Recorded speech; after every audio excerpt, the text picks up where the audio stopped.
लखनऊ गुरुद्वारा प्रबंधक कमेटी के तत्वावधान में दिनांक 14 फरवरी 2025 को प्रेस वार्ता यूपी प्रेस क्लब लखनऊ में आयोजित की गई।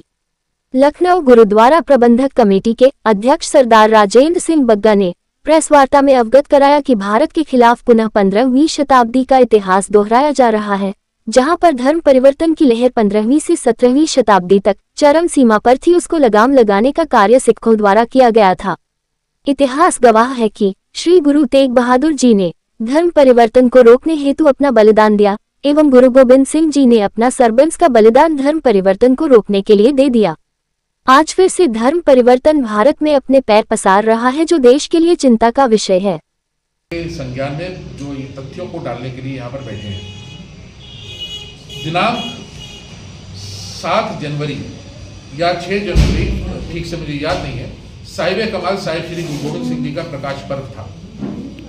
उस प्रकाश पर्व को पूरे विश्व में बहुत श्रद्धा सुमन सत्कार के साथ मनाया गया, बढ़ चढ़ के मनाया गया। साहिब कमाल साहिब श्री गुरु गोविंद सिंह पिता महाराज जी ने अपना सर्वस्व दान कर दिया धर्मांतरण को रोकने के लिए। और उससे पूर्व आप गुरुद्वारा शीशगंज जाते देखा है आपने, जहाँ पर गुरु तेग बहादुर साहब जी ने कश्मीर के पंडितों का जो धर्मांतरण हुआ था या पूरे हिंदुस्तान का धर्मांतरण हो रहा था, उसको रोकने के लिए अपने को आहूत किया, अपने को बलिदान किया। आज उसी श्रृंखला में हमें ये बताते हुए दुख हो रहा है कि साहिब कमाल साहिब श्री गुरु गोविंद सिंह साहिब कमाल हमारे जो सरबंश दानी रहे गुरु तेग बहादुर साहब, आज जो उन्होंने धर्मांतरण रोका है, वो फिर अपने पैर पसारता जा रहा है हिंदुस्तान के अंदर। पंजाब के अंदर ये अपने पैर पसार चुका है, और जहां पर कि बहुत बड़ी संख्या में सिखों का कन्वर्जन और पंजाबी हिंदुओं का कन्वर्जन हो चुका है। और इधर पिछले 2-3 वर्षों में इसने अपने पैर जो है, अपना पसारा जो है, वो उत्तर प्रदेश की ओर कर दिया है। ये पसारा बढ़ता चला जा रहा है।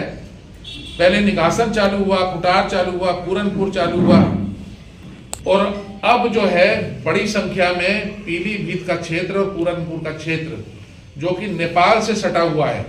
गौर करने की बात है, इस पे जरूर गौर करिएगा। जो नेपाल से सटा हुआ क्षेत्र है, वहां से प्रोटेस्टेंट पास्चर्स यहाँ आकर सिखों को, हिंदुओं को, थारू जात को प्रलोभन देके, अंधविश्वास के अंदर ढकेल के इनका धर्मांतरण करते चले आ रहे हैं, निरंतर करते जा रहे हैं। और ये स्पीड कम नहीं हो रही, ये स्पीड उसी तरीके चलती चली जा रही है। क्या सरकार को आपने इस पर कोई पत्र जारी किया है? सरकार को इसके बारे में ऑलरेडी अवगत करा दिया गया है, और क्योंकि उसके बाद 6 तारीख को गए थे और फिर 6 तारीख को हम गए थे, और 6 तारीख की हम एक पूरी रिपोर्ट बना के उत्तर प्रदेश सरकार को उसमें सौंपने वाले हैं कि कहाँ कहाँ पर क्या हुआ। क्योंकि हम जब लोग गए तो सुबह गए, हमारी एक और सहयोगी संस्था है जो लखनऊ गुरुद्वारा प्रबंधक कमेटी है, जिसका नाम है all India Sikh Punjabi welfare council. उसके प्रदेश अध्यक्ष हरपाल सिंह राणा जी और पूरी टीम, वहाँ पर जितने भी फार्मर क्लास है, करीब 50-60 लोग हम लोग वहाँ पर गए। 6 जनवरी को भी गए और 6 फरवरी को भी गए, और वहाँ जाके अवलोकन आप करके देखा कि किस तरीके से कन्वर्जन किया जा रहा है, उसका कारण क्या है। उसके कई कारण है, इसे एक कारण नहीं कह सकते कि केवल हम प्रलोभन को ही कारण मान लें। हमको कई बार अपने को भी कारण मानना पड़ेगा। अगर हिंदुओं के अंदर कन्वर्जन हो रहा है तो हमको हिंदू संस्थाओं को भी इसके लिए संज्ञान में और उनके अंदर चेतना जगानी पड़ेगी। सिख संस्थाओं को, सिख गुरुद्वारों के अंदर भी चेतना जगानी पड़ेगी, तब ये कार्य होगा। क्योंकि ये कन्वर्जन केवल सिखों का नहीं हो रहा। हाँ, ये कहते हुए मैं कहीं बार गुरेज नहीं करूंगा, क्योंकि सिखों का कन्वर्जन एक गाँव जिसका नाम है बल्हा, जो टाटरगंज क्षेत्र में आता है, उसके अंदर मनपुर का क्षेत्र भी आ जाता है, वहां का जो आंकड़ा है वो 3000 सिखों का है।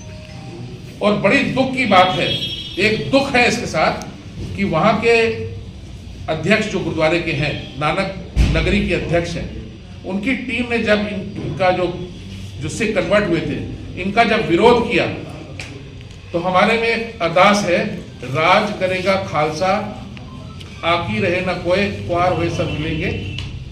ये हमारी अरदास है, मैं शॉर्ट फॉर्म में बता रहा हूँ। राज करेगा खालसा का मतलब हो गया कि प्योरिटी ऑफ द प्योर, जो बहुत ही ज्यादा प्योर है, जिसके अंदर आध्यात्म है, जिसके अंदर चोरी फरेब नहीं है, वो खालिस है। वो आप भी प्योर हो सकते हैं, आप भी खालसा हो सकते हैं। आकी रहे ना कोई, और ऐसा कोई भी आदमी नहीं रहेगा जो कि प्योर नहीं होगा, भगवान उसी को रखेगा। इस अरदास का हवाला गलत देते हुए उनके ऊपर 56(3) के तहत और देश के विरुद्ध इन्होंने मुकदमा दायर करने की कोशिश की, जिसके की इन्वेस्टिगेशन वहां पर चल रही है। अब जब ऐसी इन्वेस्टिगेशन चालू हो जाती है जहां पर कि खालिस्तानी बनाने का कार्य हो रहा है, तो सिख भी बेचारे डर जाते हैं। सिख भी बेचारे डर जाते हैं। सिख भी आगे आने से डर रहे हैं, कतरा रहे हैं। हिंदू भी डर रहे हैं, आगे आने से कतरा रहे हैं, क्योंकि वो उनके पीछे एक बड़ी शक्ति है एजेंसियों की, जो नेपाल से गवर्न हो रही है। ये मैं नहीं कहना चाहता कि ये क्रिश्चियंस केवल काम कर रहे हैं, ये हिंदुस्तान के खिलाफ साजिश है जो नेपाल की धरती से हो रही है, क्योंकि नेपाल जो है मक्का है देश की उन एजेंसियों का जो हिंदुस्तान को फलता फूलता नहीं दे सकती। ब्रिटेन का मक्का है, ब्रिटेन के लिए ब्रिटेन उसके लिए बहुत बड़ा कार्य कर रहा है, उसके लिए बहुत बड़ा कार्य ISI कर रही है, उसके लिए बहुत बड़ा कार्य चाइना की एजेंसी कर रही है। ये सम्मिलित रूप से किया जा रहा है कि जो भारत है उसको फिर से 15वीं शताब्दी में डाल दिया जाए, जहां से 15वीं शताब्दी से कन्वर्जन चालू हुआ था, 17वीं शताब्दी तक हुआ था, उसी तरीके भारत के अंदर फिर से कन्वर्जन हो। और जिस तरह भारत गुलाम था, जिस तरह भारत बर्तानिया को गुलाम था, और उसी तरीके भारत फिर से बर्तानिया को गुलाम था। पिछले 1-2 वर्षों में कितना लोगों को धर्म का परिवर्तन कराएगा, कुछ आंकड़ा उत्तर प्रदेश का है? हमारे पास जो आंकड़ा उसके बारे में बात करा सकते हैं। जो आपके पास बिल्कुल लेटेस्ट आंकड़ा है वो 3000 सिखों का टाटागंज क्षेत्र का है। करीब 600 से 700